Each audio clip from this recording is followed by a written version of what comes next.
പാകിസ്ഥാന് മുന്നിൽ കൊട്ടിയടച്ച വാതിലാകട്ടെ താലിബാൻ ഇന്ത്യക്ക് മുന്നിൽ വിശാലമായി തുറന്നിട്ടിരിക്കുകയാണ്. ഈ ക്രിസ്മസിന് എന്ത് ഗിഫ്റ്റ് ചെയ്യും? മൈജിയിലുണ്ടല്ലോ എല്ലാം. Home appliances, kitchen appliances, small appliances, glass and crockery, digital gadgets, digital accessories, കൂടുതൽ ഓഫറുകൾ, കുറഞ്ഞ EMI. നേരെ മൈജിയിലേക്ക് പോയ പോരെ. കോടിക്കണക്കിന് രൂപയുടെ വ്യാപാര പദ്ധതികൾക്കായി തന്നെ അഫ്ഗാൻ അതിർത്തി ഇന്ത്യക്ക് മുന്നിൽ തുറന്നു നൽകിയിരിക്കുകയാണ്. ഇതോടെ ഇന്ത്യക്ക് മരുന്ന് വിപണന രംഗത്ത് 1800 കോടി രൂപയുടെ പുതിയ അവസരമാണ് ലഭ്യമാകുന്നത്. കാരണം അഫ്ഗാനിസ്ഥാനിൽ നിലവിൽ വലിയ മരുന്ന് ക്ഷാമം റിപ്പോർട്ട് ചെയ്യുന്നുണ്ട്. ആയതിനാൽ തന്നെ സുലഭമായി ഇവിടങ്ങളിലേക്ക്, അതായത് ഇന്ത്യയിൽ നിന്നും അഫ്ഗാനിസ്ഥാനിലേക്കുള്ള മരുന്ന് കയറ്റുമതി അത് സുഗമമായി തന്നെ നടക്കും.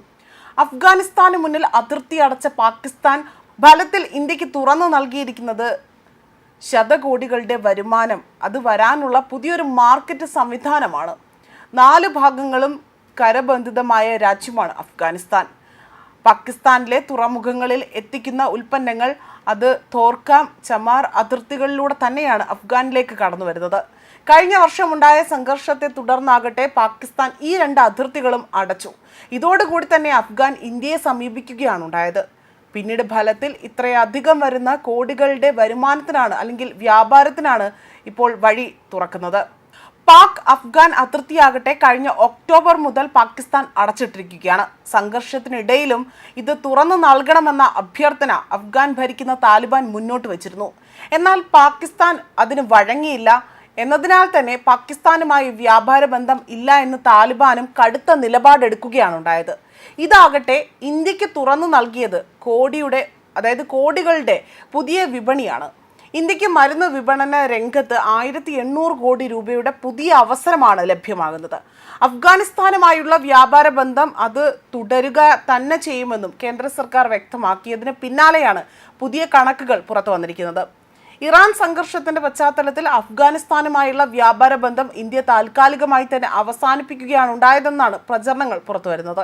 എന്നാൽ ഇത് തെറ്റാണ് എന്ന് കേന്ദ്ര സർക്കാർ തന്നെ വ്യക്തമാക്കുകയും ചെയ്തിട്ടുണ്ട്. താലിബാൻ ഭരണം നിലനിൽക്കുന്ന അഫ്ഗാനിസ്ഥാനിൽ നിലവിൽ മരുന്നുകൾക്ക് വലിയ ക്ഷാമം നേരിടുകയാണ്. ഇത് പരിഹരിക്കാനാകട്ടെ ഫാർമസ്യൂട്ടിക്കൽസ് എക്സ്പോർട്സ് പ്രൊമോഷൻ കൗൺസിലും അഫ്ഗാൻ സർക്കാരും കഴിഞ്ഞ ഡിസംബറിൽ ധാരണയിലെത്തുകയും അഫ്ഗാനിസ്ഥാനിൽ മെഡിക്കൽ ലബോറട്ടറികളും ആശുപത്രികളും അടക്കമുള്ള സൗകര്യങ്ങൾ ഒരുക്കുന്നതിനും ഇന്ത്യയുടെ സഹായം ഉണ്ടായിട്ടുണ്ട്. കഴിഞ്ഞ സാമ്പത്തിക വർഷം, അതായത് 2024-25 ഇന്ത്യക്കാകട്ടെ 2.7 ലക്ഷം കോടി രൂപയ്ക്ക് തുല്യമായ മരുന്നുകൾ കയറ്റുമതി ചെയ്തതായിട്ടാണ് കണക്കുകൾ സൂചിപ്പിക്കുന്നത്.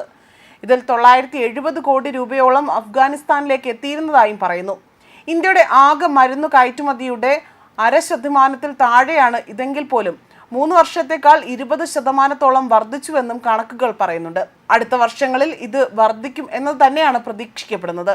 ചികിത്സാ ആവശ്യങ്ങൾക്കായി തന്നെ ഇന്ത്യയിലെത്തുന്ന അഫ്ഗാൻ പൗരന്മാരുടെ എണ്ണം അത് കൂടുമെന്നും ഈ മേഖലയിലുള്ളവർ പറയുന്നുണ്ട്.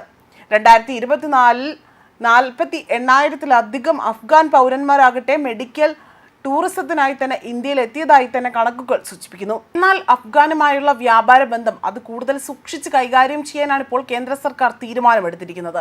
2021 താലിബാൻ അധികാരം പിടിച്ചെങ്കിൽ പോലും റഷ്യ ഒഴികെയുള്ള രാജ്യങ്ങളിൽ ഒന്നും തന്നെ താലിബാൻ ഭരണകൂടത്തെ അംഗീകരിച്ചിട്ടില്ല.